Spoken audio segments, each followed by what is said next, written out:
नमस्कार विद्यार्थियों। आज हम अनिवार्य हिंदी के अंतर्गत पद्य भाग से कवि नागार्जुन और उनकी कविता बादल को घिरते देखा है। कवि नागार्जुन पर यह हमारी पहली चर्चा है और आज चर्चा का जो विषय है कवि नागार्जुन, हिंदी की प्रगतिवादी काव्यधारा और उस काव्यधारा के प्रतिनिधि कवि और लोक चेतना के प्रतिनिधि कवि के रूप में अगर हिंदी में किसी को बहुत बेहतर रूप से जाना जाता है, एक लोक कवि के रूप में, एक भारत के कवि के रूप में, भारत के जन कवि के रूप में, तो वह है नागार्जुन। नागार्जुन ने जो साहित्य रचा है वह भारत के जनजीवन का काव्य है, साहित्य है, भारत के आम आदमी का साहित्य है। आज हम इस चर्चा के अंदर जो नागार्जुन से संबंधित है उसके कुछ महत्वपूर्ण बिंदु हैं जिस पर आज हम प्रकाश डालेंगे आज की चर्चा में। बाकी की चर्चा में हम नागार्जुन की जो आपके पाठ्यक्रम में कविता है बादल को घिरते देखा है उस पर बात करेंगे। इसमें हम नागार्जुन के जीवन परिचय, उनकी रचनाओं, उनकी वैचारिकी, उनकी यथार्थ चेतना, पुरस्कार और सम्मान जो नागार्जुन को मिला, इन बिंदुओं पर हम चर्चा करेंगे। और नागार्जुन सच्चे अर्थों में एक जन कवि है, यथार्थ चेतना के कवि है। नागार्जुन ने अपनी कविता में देश और समाज के प्रति जो संवेदना, देश के ज्वलंत मुद्दों के प्रति जो संवेदना दिखाई है वह वास्तव में देखने योग्य है। और नागार्जुन वास्तव में आज की जनचेतना के लिए पढ़ने योग्य कवि हैं। जनजीवन को जानने के लिए, उसकी समस्याओं को जानने के लिए पढ़ने के योग्य है, उसे पढ़ना चाहिए। बाबा के नाम से लोकप्रिय हिंदी और मैथिली के प्रख्यात कवि और कथाकार नागार्जुन का पूरा नाम वैद्यनाथ मिश्र यात्री है। मैथिली में यात्री उपनाम से लिखा तथा यह उपनाम उनके मूल नाम वैद्यनाथ मिश्र के साथ मिलकर इस प्रकार एकमेक हो गया कि यह पूरा नाम ही इनका मूल नाम जान पड़ता है। इनका जन्म 30 जून 1910 ईस्वी में ज्येष्ठ मास की पूर्णिमा को ग्राम सतलखा, पोस्ट मधुबनी, दरभंगा में उनके ननिहाल में हुआ था। उनका पैतृक गांव वर्तमान दरभंगा जिले के तेरानी था। इनके पिता का नाम गोकुल मिश्र और माता का नाम उमा देवी था। नागार्जुन के बचपन का नाम ठक्कन मिश्र था। काशी में रहते हुए उन्होंने वैदेह उपनाम से भी कविताएं लिखी थी। तो इस प्रकार से उनके नाम के संदर्भ में हमें जान लेना चाहिए कि ये मैथिली भाषा में यात्री उपनाम से लिखा करते थे। इनका जो मूल नाम है वैद्यनाथ मिश्र है।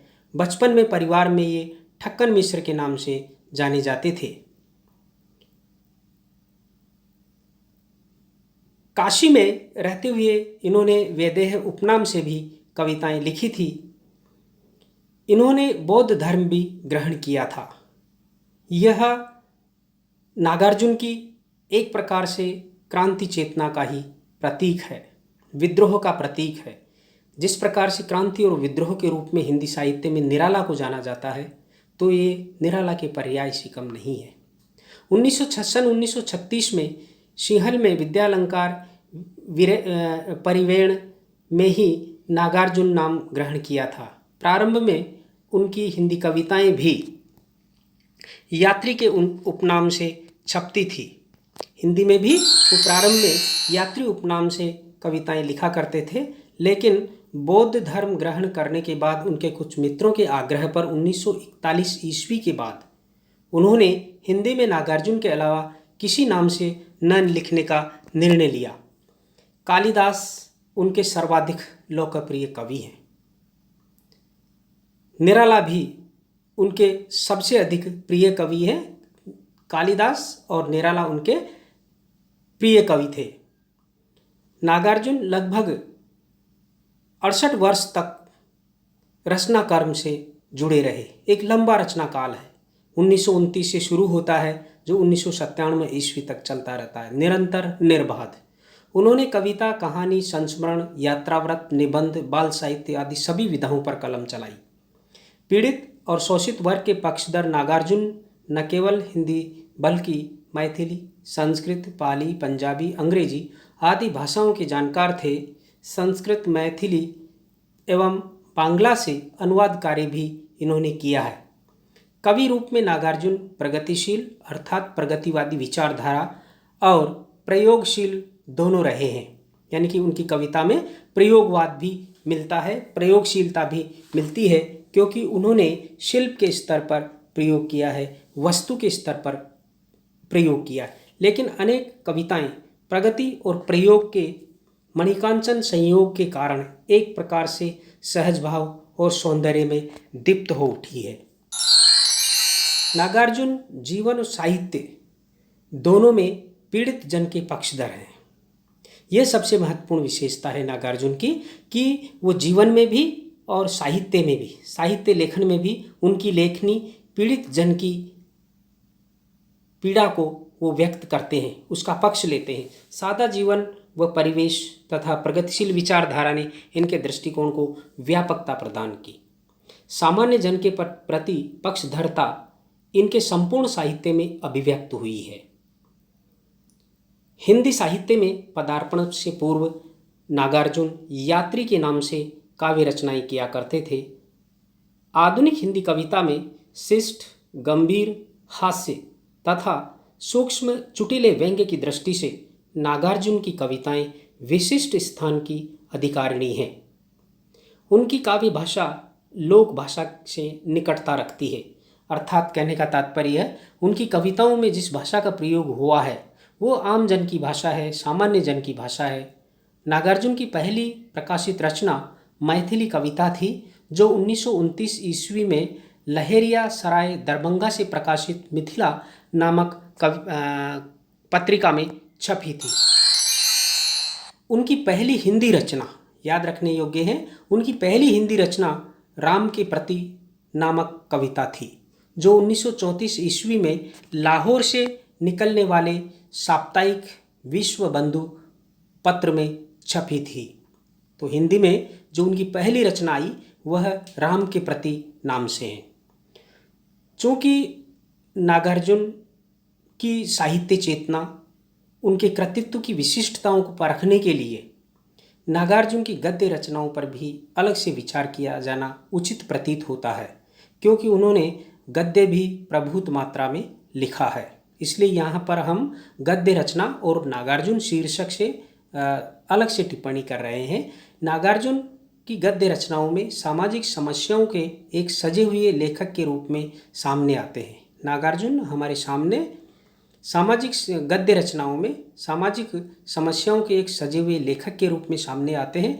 जनपदीय संस्कृति और लोक जीवन उनकी कथा सृष्टि का चौड़ा फलक है, यानी कि जनपदीय संस्कृति और लोक जीवन उनकी समस्त गद्य रचनाओं में, यहाँ तक कि कविताओं में भी देखने को मिलता है।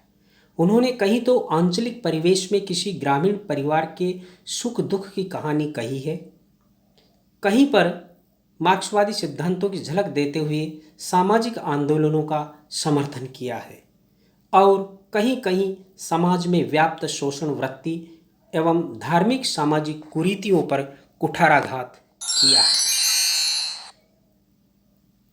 इन संदर्भों में नागार्जुन की बाबा बटेश्वर नाथ रचना उल्लेखनीय है और परिपुष्ट कृति है। यह एक उपन्यास है उनका। इस रचना में जमींदारी उन्मूलन के बाद की सामाजिक समस्याओं एवं ग्रामीण परिस्थितियों का अंकन हुआ है और उनके निदान के रूप में समाजवादी संगठन द्वारा व्यापक संघर्ष की परिकल्पना भी की है। अब आगे हम नागार्जुन के कृतित्व पर विचार करेंगे कि उनकी प्रमुख रचनाएं कौन कौन सी थी। विधावार अध्ययन करेंगे कि उनकी कविताएं कौन सी थी, काव्य संग्रह कौन से थे, प्रबंध काव्य कौन से थे, कहानियाँ कौन सी थी और उपन्यास कौन कौन से थे। सबसे पहले हम काव्य संग्रह को लेते हैं। सन 1956 में युगधारा उनका प्रथम काव्य संग्रह छपा। इसके बाद सतरंगी पंखों वाली 1959 में, प्यासी पथराई आंखें 1962, तालाब की मछलियाँ 1974, तुमने कहा था 1980, खिचड़ी विप्लव देखा हमने 1980, हजार हजार बाहों वाली 1981, पुरानी जूतियों का कोरस 1983, रत्नगर्भ 1984 में प्रकाशित हुई। इसके बाद अगले जो काव्य संग्रह हैं उनके नाम इस प्रकार हैं। ऐसे भी क्या, ऐसे भी हम क्या, ऐसे भी तुम क्या नाम से उनका कविता संग्रह छपा 1985 में। आखिर ऐसा क्या कह दिया मैंने कविता संग्रह छपा 1986 में। अगला कविता संग्रह है इस गुब्बारे की छाया में 1990, भूल जाओ पुराने सपने 1994 में। अगला जो काव्य संग्रह है अपने खेत में 1997 में। नागार्जुन ने प्रबंध काव्य भी लिखे हैं। 2 प्रबंध काव्य हमारे सामने हैं। एक तो भस्मांकुर 1970 और भूमिजा उनका अगला प्रबंध काव्य है। 2 प्रबंध काव्य लिखे हैं। अब हम उपन्यासों को देखेंगे। रतिनाथ की चाची 1948, बलचनमा 1952, नई पौध 1953, बाबा बटेश्वर नाथ 1954, वरुण के बेटे 1956-57 के आसपास, दुख मोचन 1956-57, कुंभी पाक 1960 जो 1972 में चंपा नाम से भी प्रकाशित हुआ, हीरक जयंती 1962 जो 1973 में अभिनंदन नाम से भी प्रकाशित हुआ, उग्रतारा 1963, जमनिया बाबा 1968 इसी वर्ष मर्तिया नाम से भी प्रकाशित हुआ, गरीबदास 1972 जो कि 1979 में लिखा हुआ था। नागार्जुन ने बाल साहित्य भी लिखा है। कथा मंजरी भाग 1 1958 और दूसरा भाग कथा मंजरी के नाम से भी प्रकाशित हुआ। मर्यादा पुरुषोत्तम राम 1955 बाद में भगवान राम के नाम से तथा अब मर्यादा पुरुषोत्तम के नाम से प्रकाशित है। विद्यापति की कहानियां 1964।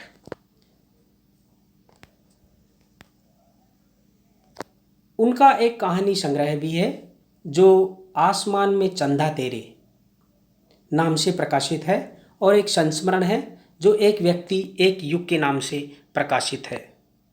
अब हम बाबा नागार्जुन को मिले पुरस्कार और सम्मान की चर्चा करेंगे। उनको कई सारे पुरस्कार और कई सारे सम्मान मिले हैं। साहित्य अकादमी पुरस्कार 1969 में मैथिली में पत्रहीन नग्न गाछ के लिए, ये इनकी रचना है। भारतीय सम्मान भी उत्तर प्रदेश हिंदी संस्थान लखनऊ द्वारा नागार्जुन को दिया गया।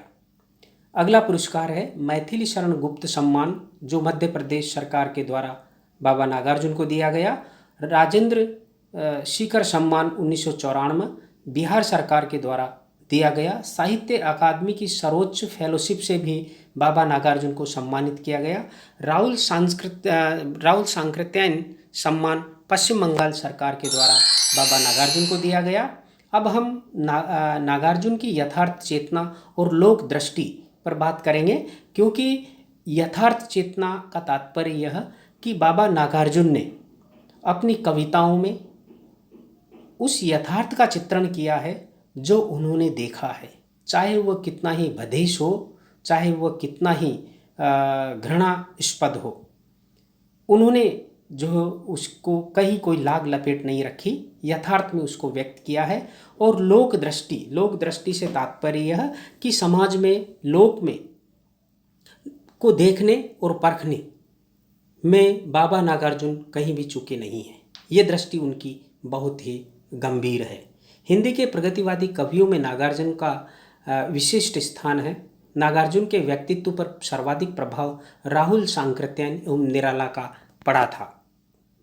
राजनीतिक रूप से नागार्जुन साम्यवादी विचारधारा के पोषक रहे, इसलिए आपकी कविताओं में सामाजिक जीवन का यथार्थ चित्रण हुआ है। उनकी कविताओं में निराला जैसी सहजता, आक्रोश, व्यंग्य, अक्खड़ता, हुंकार एवं ललकार दिखाई देती है। शोषण के विरुद्ध आवाज उठाकर, शोषितों के प्रति सहानुभूति दिखाकर तथा अन्याय एवं अत्याचार का विरोध करने वाली कविताओं की रचना करके आपने प्रगतिवादी विचारधारा का पोषण किया और प्रगतिवादी विचारधारा के आप प्रतिनिधि कवि बने। पीड़ित जनता को स्वर प्रदान कर नागार्जुन ने कवि के उत्तरदायित्व को भली भांति निभाया है या कि निर्वाह किया है। यानी कि पीड़ित मानवता को आवाज़ देने में नागार्जुन कहीं भी पीछे नहीं रहे। वहाँ न उन्होंने सत्ता की परवाह की, न शासन की परवाह की, किसी की भी परवाह नहीं की है। नागार्जुन सत्ता, व्यवस्था एवं पूंजीवाद के प्रति आक्रोश व्यक्त करने में निरंतर अग्रणी रहे हैं। उनकी कविता में राष्ट्र प्रेम है तथा आज़ादी के बाद के भारत की यथार्थ तस्वीर है। उन्होंने कोई लाग लपेट अपनी कविता में, रचनाओं में नहीं रखी। जैसी भारत की यथार्थ स्थिति थी उसको बयान किया है, शासन और प्रशासन को दिखाया है। वो लिखते हैं, देश हमारा भूखा नंगा, घायल है बेकारी से, मिले न रोटी रोजी भटके, दर दर बने भिखारी से। ये आम जनता की समस्या थी आज़ाद भारत में, जिसको नागार्जुन नज़रअंदाज नहीं कर सके। कवि नागार्जुन ने अपने युगीन यथार्थ एवं सामाजिक समसामयिक चेतना को काव्य का विषय बनाया है। वे यह देख रहे थे कि शोषित वर्ग भावों की चक्की में पिस रहा है, कृषक अनेक समस्याओं से जूझ रहा है, श्रमिक भरपेट भोजन नहीं जुटा पा रहा है, किंतु उच्च वर्ग भोग विलास में पानी की तरह पेशा बहा रहा है। लोग मुखौटा लगाए हुए दोहरी जिंदगी जी रहे हैं। बाहर से खद्दरदारी दिखाई देते हैं पर भीतर से बड़ी कसाई है। वे कविता में लिखते हैं कि जमींदार हैं, साहूकार हैं, बनिया हैं, व्यापारी हैं, अंदर अंदर विकट कसाई, बाहर खद्दरधारी हैं। यह व्यंग्य सब समुची व्यवस्था पर एक बड़ा व्यंग्य है कवि नागार्जुन का। सामाजिक विषमता की बढ़ती हुई खाई उन्हें दुखी करती है और अब वह अपनी पीड़ा इन शब्दों में व्यक्त करते हैं, जो बड़ी ही दुर्विसंधियाँ व्यवस्था में चल रही थी उस पर बड़ा ही भारी व्यंग्य बाबा नागार्जुन ने किया है। खादी ने मलमल से अपनी साँठ गांठ कर डाली है, बिड़ला टाटा डाल मियाँ की 30 दिन दिवाली है। यानी कि उद्योगपतियों ने और पूंजीपतियों ने, उद्योगपतियों ने और राजनीतिज्ञों ने, पूंजीपतियों ने और राजनीतिज्ञों ने साँठ गांठ करके इस भारत में एक प्रकार से दिवाली मना रहे हैं और गरीबों को भरपेट खाना नहीं है। यहाँ स्पष्ट है कि खादी का प्रतीकार्थ राजनीतिज्ञों तथा मलमल का प्रतीकार्थ धनिक वर्ग से है। राजनीतिज्ञों के साथ धनवान उद्योगपतियों की साँठगांठ है तथा दोनों मिलकर गरीबों को लूट रहे हैं। नागार्जुन की कविता में किसानों और खेत खलिहान मजदूर वर्ग के प्रति गहरा प्रेम दिखाई देता है। मातृभूमि के प्रति उनकी आस्था 1962 में चीनी आक्रमण के समय लिखी कविताओं में देखा जा सकता है। नागार्जुन की कविताओं में जनजीवन की आशा आकांक्षा व्याप्त है तथा वह सामाजिक चेतना से परिपूर्ण है। उन्होंने अभावों से ग्रस्त, पीड़ित एवं शोषित सर्वहारा वर्ग की वेदना को अनुभव किया और उसे कविता में वाणी प्रदान की। डॉक्टर प्रकाश चंद्र गुप्त का ये कथन नागार्जुन पर सटीक बैठता है कि उनके कृतित्व की, उनकी रचनाओं की सही व्याख्या करता है। नागार्जुन ऐसे साहित्यकार हैं जो अभावों में ही जन्मे हैं। पीड़ित वर्ग के कष्टों को उन्होंने स्वयं झेला है निस्संदेह ऐसा ही व्यक्ति भारत की निम्न वर्गीय जनता का सच्चा सांस्कृतिक प्रतिनिधित्व कर सकता है। नागार्जुन के काव्य में यथार्थ का चित्रण अपनी पूरी नग्नता एवं सच्चाई के साथ दिखाई देता है। उन्होंने कुछ भी छिपाने का प्रयास नहीं किया। कवि जानता है कि हमारे वर्तमान समय में सत्य बोलना कितना बड़ा पाप है, कितना बड़ा गुनाह है, और चापलूसी करना, झूठ बोलना युग धर्म सा बन गया है। कवि नागार्जुन इसके लिए लिखते हैं, सपने में भी सच न बोलना, वरना पकड़े जाओगे। भैया लखनऊ दिल्ली पहुँचो, मेवा मिश्री पाओगे। माल मिलेगा रेत सको यदि, गला मजूर किसानों का। कितना बड़ा व्यवस्था पर व्यंग्य है, और यही कवि नागार्जुन के काव्य की जान है, यही कवि नागार्जुन की पहचान है। देश में हर तरफ व्याप्त भ्रष्टाचार को देखकर कवि नागार्जुन का हृदय पीड़ा से रो उठता है और अपना आक्रोश इन शब्दों में व्यक्त करता है। राम राज में अब की रावण नंगा होकर नाचेगा, नाचा है। सूरत शकल वही है भैया, बदला केवल ढांचा है। कि कहने को रामराज की स्थापना की जा रही है, लेकिन यहाँ पर शक्ल बदल करके यहाँ के राजनेता रावण की भांति शोषण करते हैं, अत्याचार करते हैं सामान्य जनता पर।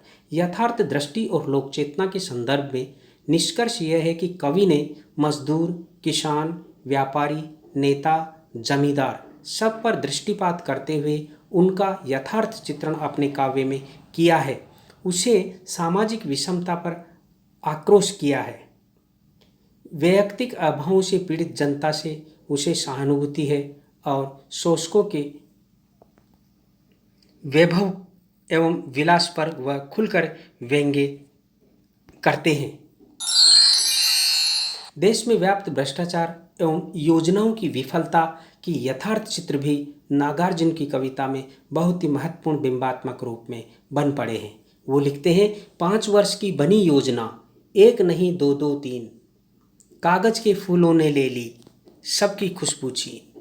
यानी कि योजनाएं कागज में बनती है और वहीं खत्म हो जाती है, वहीं कागजों में ही सफल और विफल हो जाती है, धरातल पर वो उतर नहीं पाती है। नागार्जुन को लोक कवि कहना भी समीचीन है। वे जन कवि हैं और जनता के चारण हैं। सबसे बड़ी बात यह है कि वो जनता के चारण हैं। उनकी लोक दृष्टि अत्यंत व्यापक है। ये गांव गली की बात कहते हैं और उस भाषा में कहते हैं जिससे सब परिचित हैं, और इसीलिए उनको लोक कवि कहा जाता है। बिना किसी लाग लपेट के अपनी बात को कहने वाले कवि के रूप में नागार्जुन सर्वाधिक लोकप्रिय कवि हैं। समूचे हिंदी साहित्य में प्रसिद्ध कविता अकाल और उसके बाद में वे भूख का चित्रण इन शब्दों में करते हैं। बहुत दिनों तक चूल्हा रोया, चक्की रही उदास, बहुत दिनों तक कानी कुतिया, सोई न उसके पास।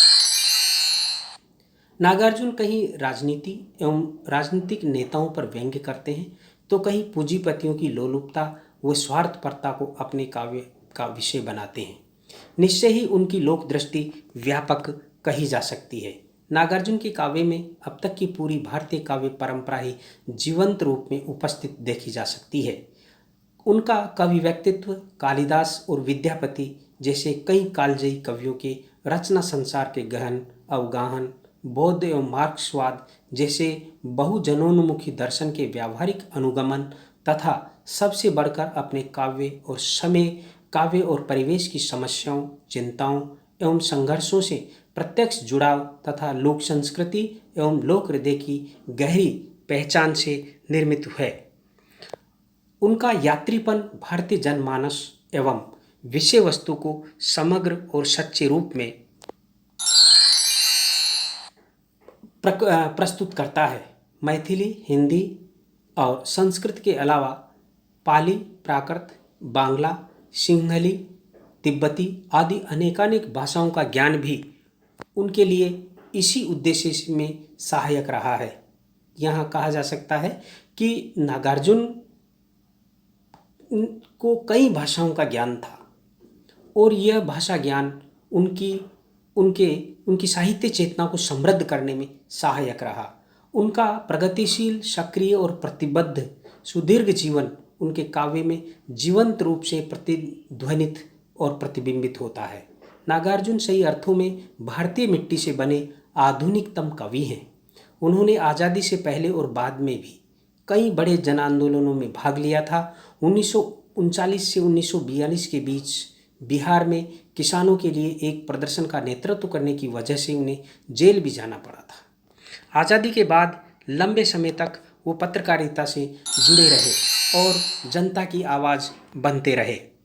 जन संघर्ष में अडिग आस्था, जनता से गहरा लगाव और एक न्यायपूर्ण समाज का सपना, ये तीन गुण नागार्जुन के व्यक्तित्व में ही नहीं बल्कि उनके समूचे साहित्य में देखने को मिलता है।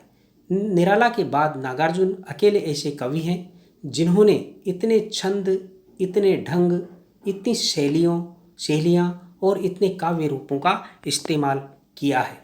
पारंपरिक काव्य रूपों को एक नए कथ्य के साथ इस्तेमाल करने और नए काव्य कौशलों को संभव करने वाले वे अद्वितीय कवि हैं। उनके काव्य शिल्पों में ताक झांक करना भी हमारे लिए मूल्यवान हो सकता है, ज्ञानवान बात साबित हो सकती है।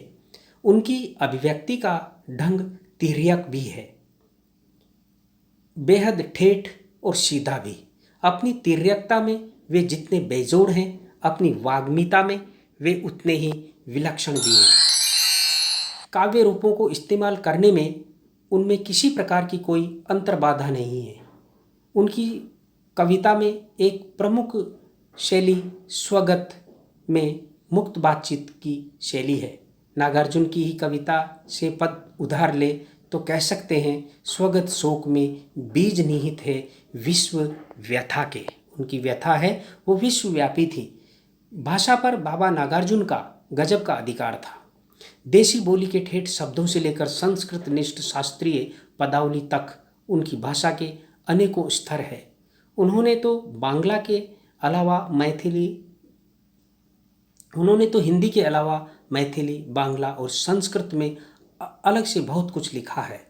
इसलिए उनके काव्य में, उनके ज्ञान में विविधता है, शैलियों में विविधता है और परिपक्वता है।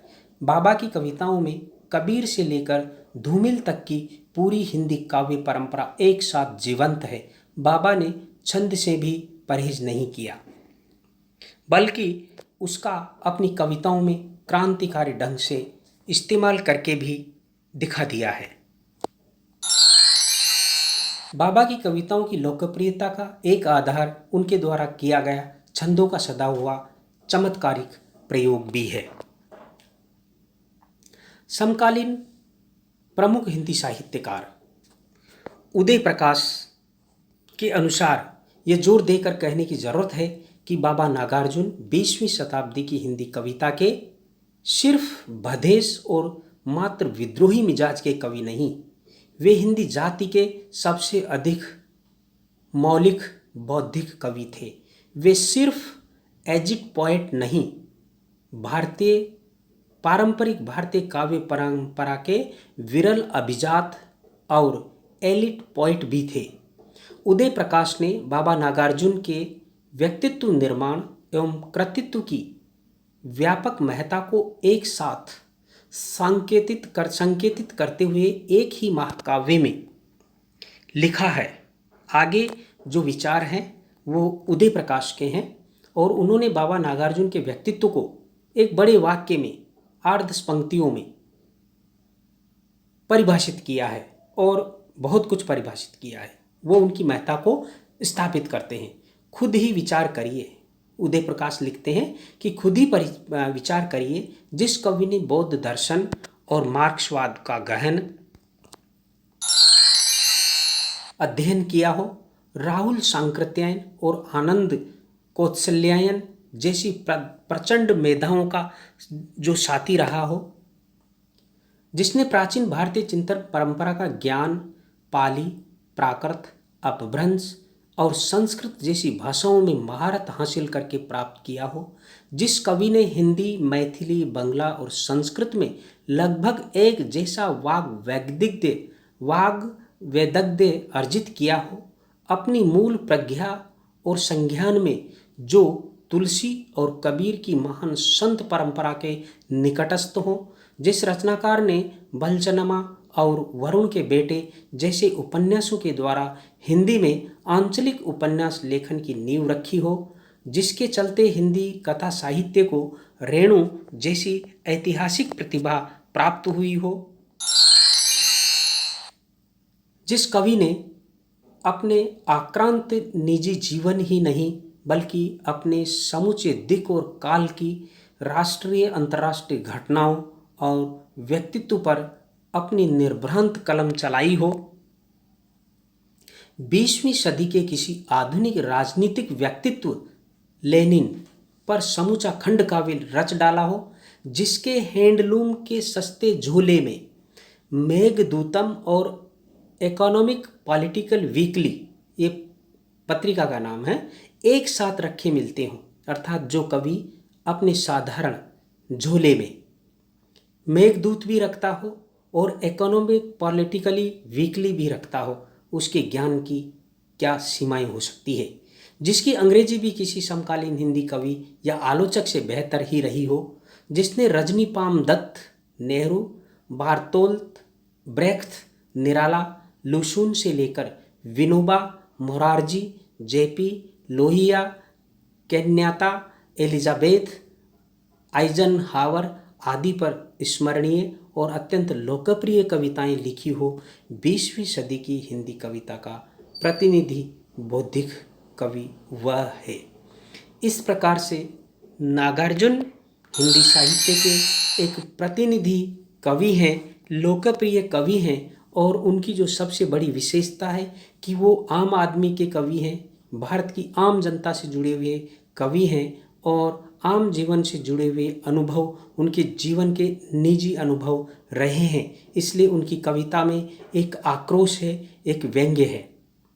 अगली चर्चा भी हमारी नागार्जुन पर ही केंद्रित रहेगी और उसमें बादल को घिरते देखा, जो कि आपके पाठ्यक्रम में सम्मिलित नागार्जुन की एक कविता है, उसको पढ़ेंगे, उसका मूल प्रतिपाद्य जानेंगे, व्याख्या विश्लेषण करेंगे। वैसे बादल को घिरते देखा है कविता है, वह बाबा नागार्जुन का जो मूल और जो केंद्रीय चेतना है उससे मेल नहीं खाती, क्योंकि यह कविता एक प्रकार से प्रकृति का वर्णन करने से संबंधित है और नागार्जुन का जो साहित्य चेतना है, उनकी केंद्रीय चेतना है, वह जनजीवन की व्याख्या व्यवस्था की बखिया उधेड़ने में है, यथार्थ का वर्णन करने में। फिर भी हम अगली चर्चा में इस कविता पर विचार करेंगे, इसका व्याख्या और विश्लेषण करेंगे। धन्यवाद।